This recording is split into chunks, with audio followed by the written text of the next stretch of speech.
Cycle চলবে হাওয়ায় উইরা উইরা, মামার বাড়ি যামু আমি শহর বন্দর ঘুইরা।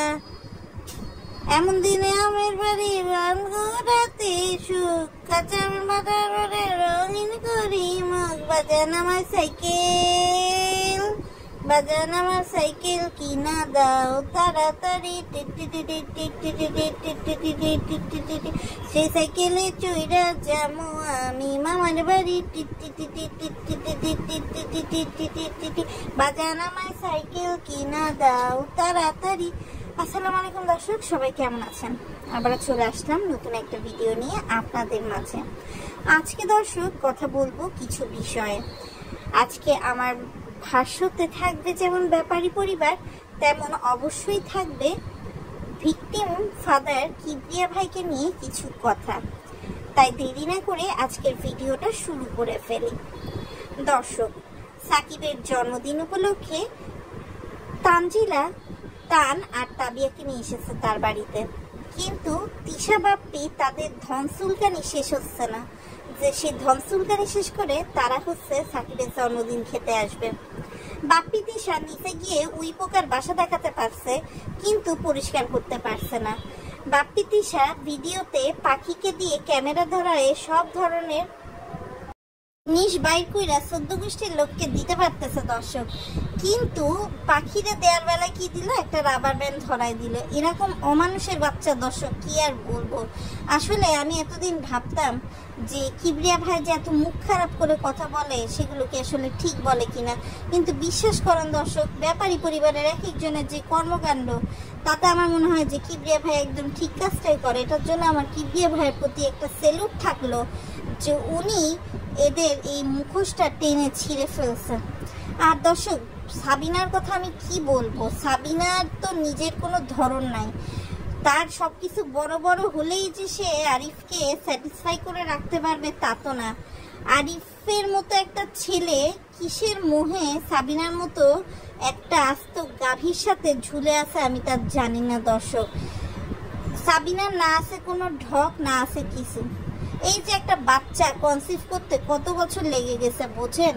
তার মধ্যে তার আবার পোলিও, তার একটা একরকম আরেকটা আরেক রকম। এগুলো অবশ্য কিবরিয়া ভাই ছাড়া জানার কথাও ছিল না, কারণ একজন প্রাক্তন স্বামী তো জানতে পারবে যে তার স্ত্রীর দেহের গঠন কিরকম। তো দর্শক দেখেন, একটা কথা না বললেই না, এই সাবিনা নিজে যেমন একটা বেহায়া বেশরম, সে কিন্তু নিজের মেয়ে মরিয়মকে সেরকমই একটা মাগি হিসাবে গড়ে তুলছে। যা বলা একেবারে 12 ভাতারি।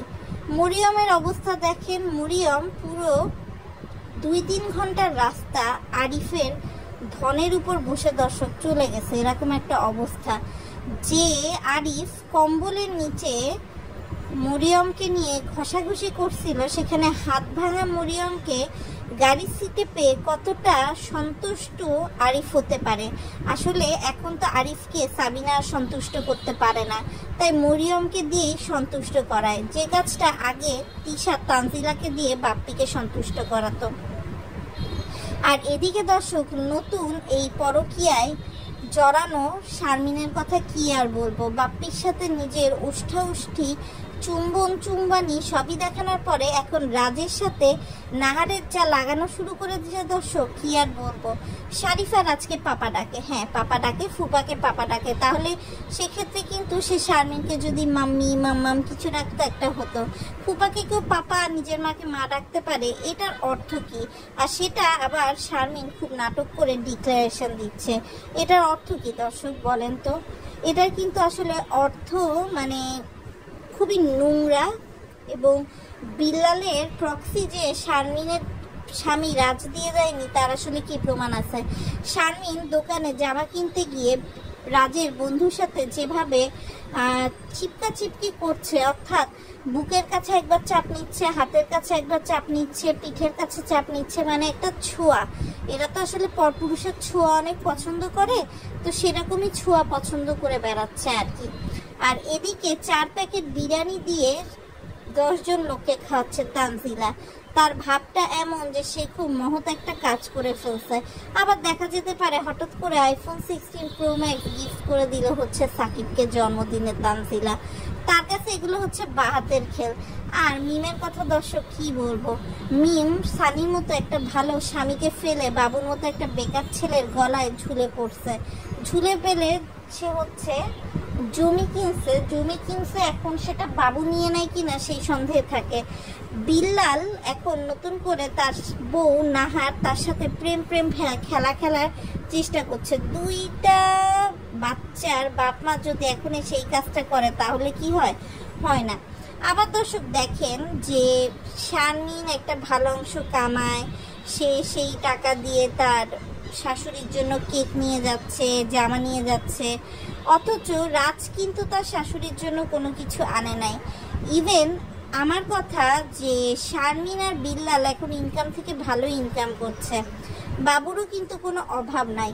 তারপরও কেন এখনো পারুল বেগমকে দর্শক ঢাকা মেডিকেলের আয়াগিরি করতে হয়, এটা কি আপনাদের উত্তর জানা আছে?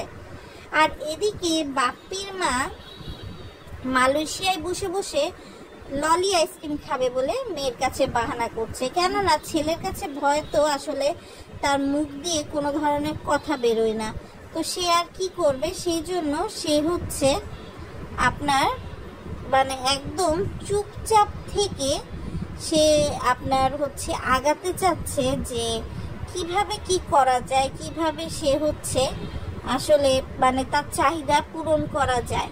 দর্শক দেখেন তিশা এত পরিমাণ নির্লজ্জ, সে পাখিকে সোমালিয়ান নায়িকা আরো অনেক কিছু বলে, অথচ দেখেন তার নিজের মেয়ের চেহারা যে খুব সুন্দর হয়েছে তা কিন্তু না। আর আমি জানি না বাপ্পিকে কি ধরনের কালা জাদু করে তিশার পরিবার এখনো তিশার প্রতি বাপ্পির প্রেমটা বজায় রাখতে পেরেছে, এটা আসলে আমার অজানা। আর আরিফ যেভাবে মরিয়মকে এক্সপ্লয়েট করছে, সেদিন বেশি দূরে নয় যে মরিয়মকে আসলে হাতিয়ার করে টাকার পর টাকা কামাবে সাবিনা আর আরিফ। আর কিবরিয়া ভাইকে আসলে ধন্যবাদ জানাচ্ছি যে সে এইসব নোংরাদের মুখোশ দর্শকদের সামনে আসলে এনে দিয়েছে, এবং সে যদি আসলে না আনতো এদেরকে নিয়ে কিন্তু ওরকম রোস্টিং আলাদা করে করার মতো আসলে আমরা ছিলাম না। আমরা আসলে যখন দেখলাম যে না এরা এত নোংরা মেয়েরা বাইজিদের মতো ভিগো লাইফ করে আবার সেটাকে হালাল টাকা দেখানোর চেষ্টা করে, তখন আসলে আর থেমে থাকা সম্ভব হয়নি।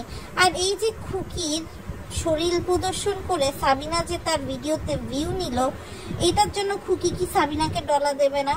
খুকির ভিডিও যদি প্রকাশ করার লাগতো তাহলে মিজান আর তার ভিডিওই তো সে খুকি প্রকাশ করতে পারতো। সাবিনা আসলে বেহায়া নির্লজ্জ হয়ে গেছে।